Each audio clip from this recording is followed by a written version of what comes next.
నమస్కారం, welcome to I dream. ధర్మ మార్గం విత్ విజిత కార్యక్రమానికి స్వాగతం. ప్రస్తుతం మనతో పాటు ఉన్నారు ప్రముఖ జ్యోతిష్య పండితులు, ఆధ్యాత్మికవేత్త సుభాష్ శర్మ గారు. ఇప్పుడు గురువు గారితో మాట్లాడి మరిన్ని విషయాలు తెలుసుకునే ప్రయత్నం చేద్దాం.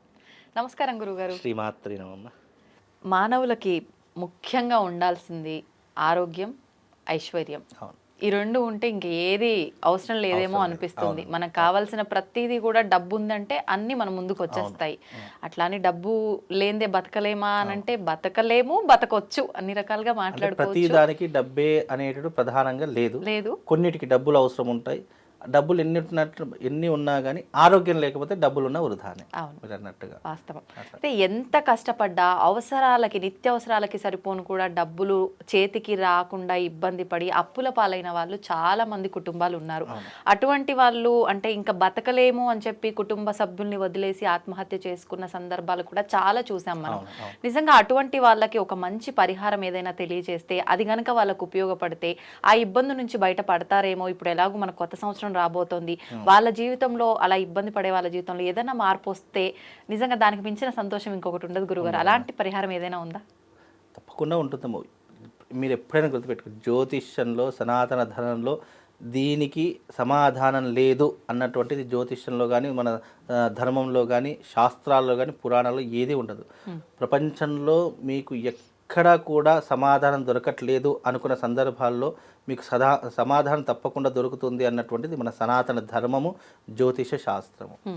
తప్పకుండా దీనికి కూడా పరిహారం అనేటటువంటిది ఉంటుంది. మనకు మానవ జీవితానికి ఉపయోగపడే ప్రతి ఒక్కటి కూడా సనాతన ధర్మంలో, జ్యోతిష్యంలో తప్పకుండా దొరికి తీరుతుంది. మనిషి అంటే డబ్బులు పోగొట్టుకోవడానికి రెండు కారణాలు. స్వయంకృత అపరాధం ఒకటి, జలసాలకు, విలాసవంతమైనటువంటి జీవితాలకు అలవాటు పడిపోయి ఎలాగైనా సరే మనం 10 మందిలో గౌరవంగా బ్రతకాలి, లగ్జరీగా బ్రతకాలి అని ఉన్న డబ్బులన్నీ కూడా తగలబెట్టుకునేటటువంటి పద్ధతులు కొన్ని ఉంటాయి. అవి ఎలా ఉంటాయంటే మనిషిని ఒక దగ్గర నిలబడనివ్వదు. మనం లగ్జరీగా లేకపోతే ఎదుటివాడు చూసి ఏమనుకుంటాడో అని చెప్పేసి మన దగ్గర లేకపోయినా సరే పరాయి దగ్గర నుంచి అప్పు తీసుకొని వచ్చి మరి మనం లగ్జరీగా బ్రతుకుతాము. ఈ రెండు రకాల పద్ధతులు మనిషి స్వయంకృత అపరాధం వల్ల చేసుకుంటున్నాడు. కాబట్టి జీవితంలో అప్పుల బాధలు ఉన్నటువంటి వాళ్ళు కానీ, లేదు మీరు అన్నట్టు అనారోగ్య సమస్యలతో బాధపడుతున్నటువంటి వారు కానివ్వండి, ఈ రెండు సమస్యలను అధిగమించాలి అంటే తాంత్రిక విధానంలో, తంత్రశాస్త్రంలో కొన్ని పద్ధతులు చెప్పడం జరిగింది. నీ జీవితంలో డబ్బులు కావాలన్నా, ఆరోగ్యంగా ఉండాలనుకున్నా, నువ్వు లక్ష్మీదేవికి సంబంధించినటువంటి తాంత్రిక విధాన పద్ధతి ఒకటి ఉంది. తమలపాకు అందరికీ తెలుసు. తమలపాకు లక్ష్మీ స్వరూపంగా భావన చేస్తాం. అందుకే మనం ఏ పూజలోనైనా సరే తమలపాకుని విపరీతంగా వాడతాము. అలాగే వైభవ లక్ష్మి పూజలో, వరలక్ష్మి వ్రతాలలో లేదా యజ్ఞయాగాదులు తమలపాకు లేకుండా మనకు పూజ అనేటట్టు జరగడమే చాలా కష్టం. మనకు కంకణాలు కట్టేటప్పుడు కూడా తమలపాకునే కడుతూ ఉంటారు. తమలపాకు ఐశ్వర్య ప్రదాత అని చెప్పేసి శాస్త్రంలో చెప్పడం జరిగింది. ఆ తమలపాకు మీద లక్ష్మీదేవికి సంబంధించినటువంటి మూల మంత్రము తమలపాకు మీద రాసి దాని మీద లక్ష్మీ అష్టోత్తరంతో కుంకుమార్చన చేయడం ద్వారా డబ్బు శీఘ్రంగా కలుగుతుంది. మన జీవితంలో నీ వృత్తిలో కానీ, నువ్వు చేసేటటువంటి బిజినెస్లో కావచ్చు, లేదు అని అంటే కనుక నువ్వు చేసేటటువంటి వృత్తిలో కావచ్చు, నీకు తప్పకుండా డబ్బు అనేటటువంటి రెట్టింపు అవుతుంది. అంటే నువ్వు సంపాదించేటటువంటిది రెట్టింపు అవుతుంది. ఉద్యోగంలో ఉన్న వారికి ప్రమోషన్ రావచ్చు, జీతభత్యాలు పెరగవచ్చు. వ్యాపారం చేసేటటువంటి వాడికి వ్యాపారం అద్భుతంగా నడిచేటటువంటి లక్షణాలు ఏర్పడుతూ ఉంటాయి. ఇలా నీ జీవితంలో డబ్బు వచ్చేటటువంటి సూచనలు ఈ పరిహారం చేయడం వల్ల కలుగుతుంది. చక్కనైనటువంటి తమలపాకు తీసుకోవాలి. తమలపాకు తీసుకొని దాని మీద ఏ మంత్రం రాయాలంటే ఓం శ్రీం హ్రీం క్లీం శ్రీ మహాలక్ష్మీ నమః, ఓం శ్రీం హ్రీం క్లీం శ్రీ మహాలక్ష్మీ నమః అనేటటువంటి బీజ మంత్రాలు గంధంతో రాయాలి. గంధంతో ఒక రావి పుల్లతో రాయాలి. మళ్ళీ చేత్తో, చాలా మంది చేత్తో రాస్తూ ఉంటారు, చేత్తో రాయకూడదు, రావి పుల్లతో రాయాలి. ఎందుకంటే రావి పుల్ల లక్ష్మీదేవి కొలువై ఉన్నటువంటి వృక్షము రావి వృక్షము. కాబట్టి ఆ రావి పుల్ల తీసుకోవాలి. రావి వేరు పుల్ల అయినా సరే, లేదా చెట్టుకు సంబంధించిన ఒక పుల్ల అయినా సరే, ఏదైనా ఒక పుల్ల తీసుకొని చక్కగా దాన్ని శుద్ధి చేసేసి కడిగేసిన తర్వాత ఆ రావి పుల్లతో మనం పెన్ను ఎలాగైతే పట్టుకుంటో అలా పట్టుకొని గంధంలో అద్ది ఆ యొక్క ఓం శ్రీం హ్రీం క్లీం శ్రీ మహాలక్ష్మీ నమః అనేటటువంటి మంత్రాన్ని తమలపాకు మీద రాసి ఆ తమలపాకుని ఒక పళ్ళెల్లో పెట్టుకోవాలి. పల్లెల్లో పెట్టుకున్న తర్వాత ఆ తమలపాకు మీదనే ఎక్కడైతే గంధంతో రాసాం కదా అక్షరాలు, అవును. ఆ బీజాక్షరాలకు లక్ష్మీ అష్టోత్తరం అని ఉంటుంది. ప్రకృతి నమః, వికృతి నమః, సర్వభూతిత ప్రదాయిని నమః అని ఇలా అష్టోత్తరం ఉంటుంది.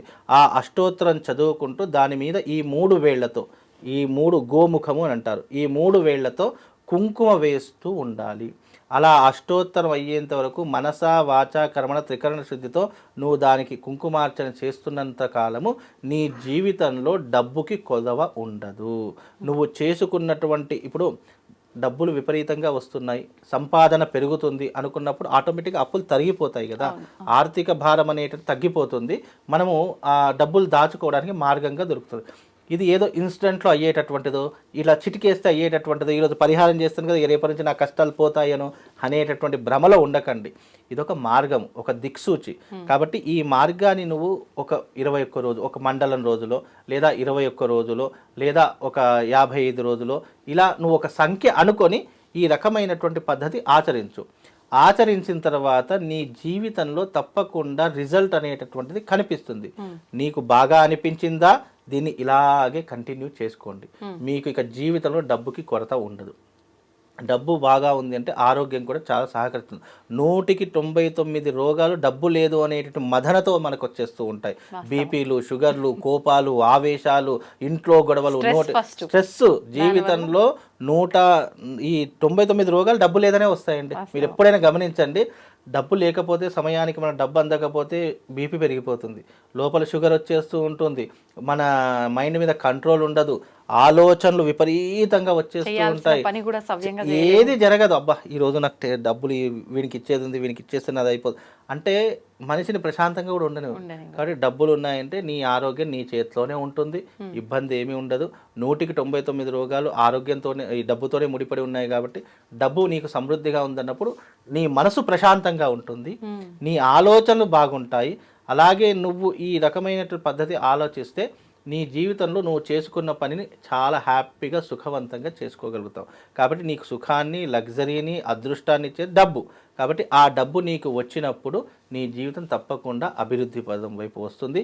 ఈ రకమైనటువంటి రెమెడీని చేసుకోండి తప్పకుండా. నేను ఇది ఎందుకు చేసుకోమని అంటే, మీకు ఉన్నటువంటి 21 రోజులు కానీ, లేదు అంటే 41 రోజు కానీ, లేదా 55 రోజులు కానీ, ఇది మీకు వీలైనంత వరకు చేసుకుంటూ వెళ్ళండి ప్రతిరోజు.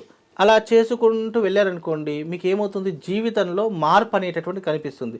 ఇది చేయమనగానే మీరు చేయడము ఇదిగా మీరు మనస్ఫూర్తిగా చేయాలి. ఏదో నేను చెప్పానని కదా చెప్పేసి ఆ గురుగారికి చెప్పారు ఇది చేస్తే డబ్బు వస్తుంది అని చేయకండి. నా జీవితంలో కష్టాలు తొలగిపోవాలని చేయండి, ఆర్థిక అభివృద్ధి బాగుండాలని చేయండి. అది చేయగానే ఏదో కోట్లు గుమ్మరిచ్చి పడవు. మీరు అన్నట్టుగా అవసరానికి డబ్బులు వస్తాయి.